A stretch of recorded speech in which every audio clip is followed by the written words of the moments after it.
kien hemm mhux ħanajlek ħafna, imma kien hemm ammont sostanzjali ta' nies li qaluli li għal dik il-ħabta kienu qed iħossu li int sirt aġent ta' kaos, kienu qed jipperċepuk bħala aġent ta' kaos fi żmien fejn il-partit kellu jingħaqad qisu wara dak li ġara bir-rewixta ta' Delija. Inti ħaddin it-tikketta u bqajt biha.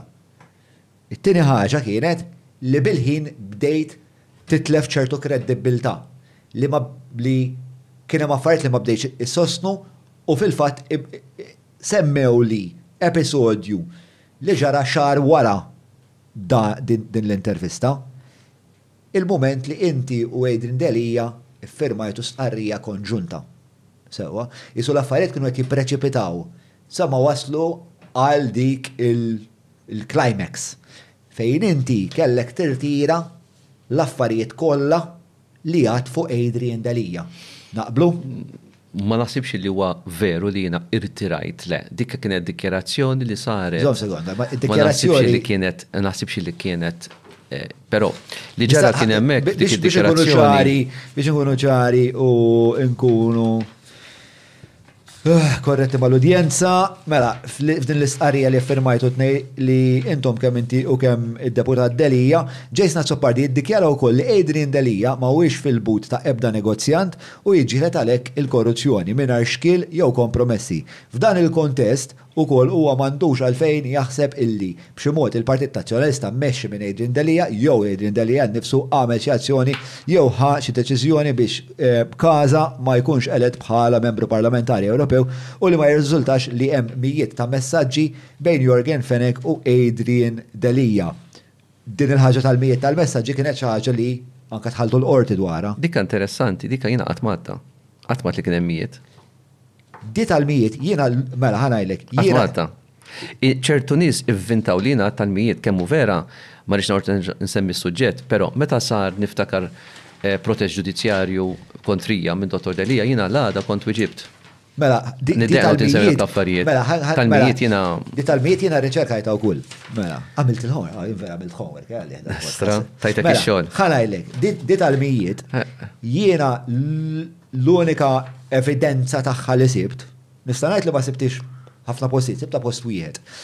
U kien messaġġ tal-WhatsApp li bħalissa hawnhekk mhux qiegħed qudiemi fej allegatament inti f'dan il-messaġġ tal-WhatsApp qed tajt nissa forsi min qed jisma' jista' jikkonferma jkunx lew.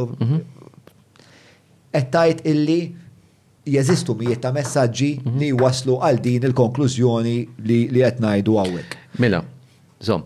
Li hemm ġifieri rubija intima bejn Adrian Delija u Jorgen Fenech. Mela, il-messaġġi, mela, jiena qatmat li kien hemm mijiet ta' messaġġi bejn Dottor Delija u Jorgen Fenech. Il-messaġġi li kien hemm kienu ħarġuhom minn għalija is-Sunday Times fis-sajf ta' 2020 u xek, 2020, u dawk kienu messaġġi illi juru ċertu affarijiet illi kienu mhux sew skont il-ktib tiegħi.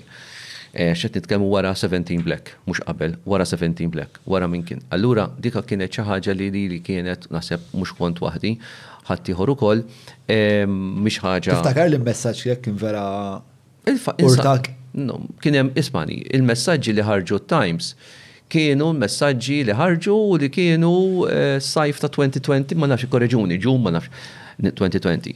Daka kien tinsiex wara li sar magħruf minn kien is-sit ta' 17 Black u kif tkellmu diversi nies, jien kont wieħed minn dawk illi ħassejna issa ovvjament Dottor Delija għandu ħafna preġi.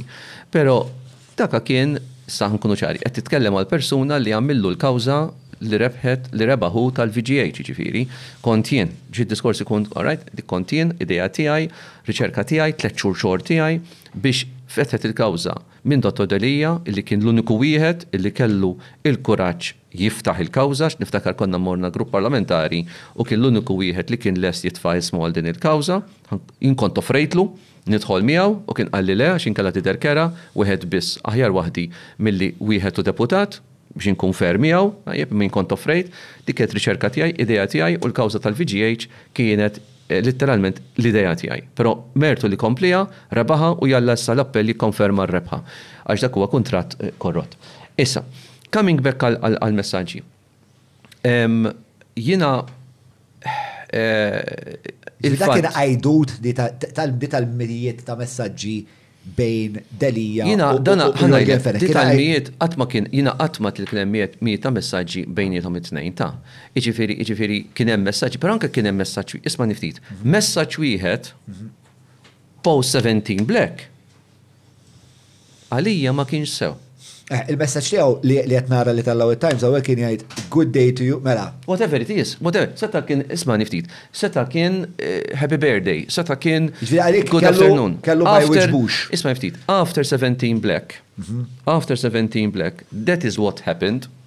Dak huwa l-xpruna. Inti kont qed tajt fil-Partit Nazzjonali, mela, kont xaħat li fil-Partit Nazzjonalista kienet mela, ħanaqblu, ħanajdlek fejn naqblu, ħanajdlek fejn ma naqblux. Mela, jiena naqbel li jekk Jorgen Fenech naf li huwa sit 17 Black. Naf li 17 Black. Għaxiex intużat? Għaxiex intużat. U naf li l-partit tiegħi qiegħed jikkumbatti biex dawn l-affarijiet ma jsirux. U jibgħat li Jorgen Fenech imma nwiġbux. Ma nwiġbux. Dibblokjah probabbli. Ma rridx biex ma nwiġibx il-WhatsApp ġifieri. Nikkonferma.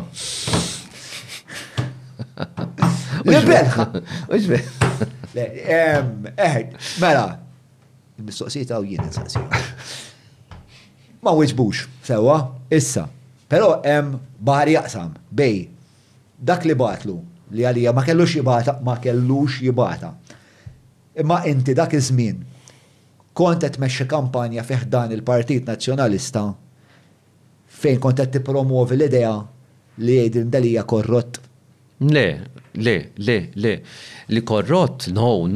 Li huwa Trojan Horse? Li Trojan Horse kont tibta fil-kampanja l-kap fil-bidu tagħhom.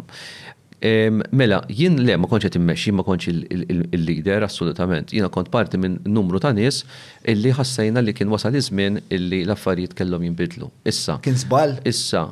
Kien żball le ma naħsibx għaliex jekk inti dak li tagħmel ikun skont konsiderazzjonijiet oġġettivi, naf li mhux kulħadd ħajaqbel miegħi. X'kienu l-konsiderazzjonijiet?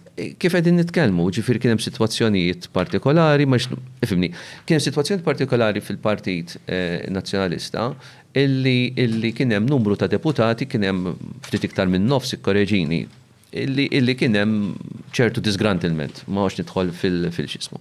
Issa, nerġa' ngħid Dottor Delija kellu l-preġi tiegħu, kellu s-saħħa tiegħu, l-oratorija tiegħu u l-mod kif jidħol għal xi ħaġa.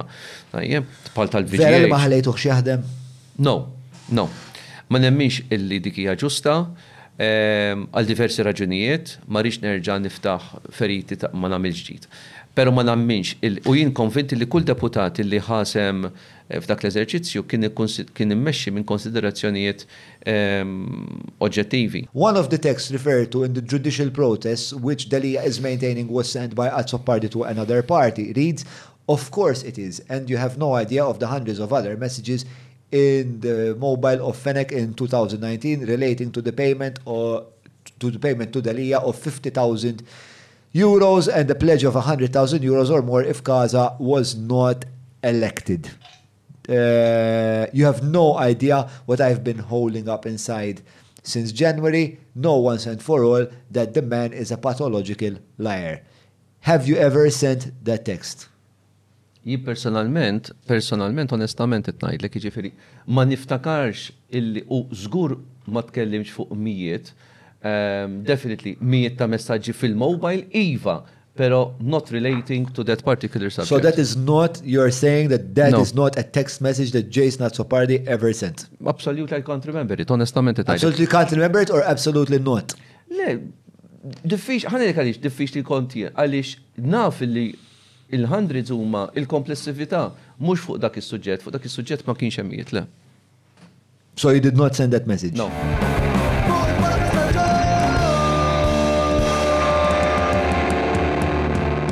Mela, tlaqna?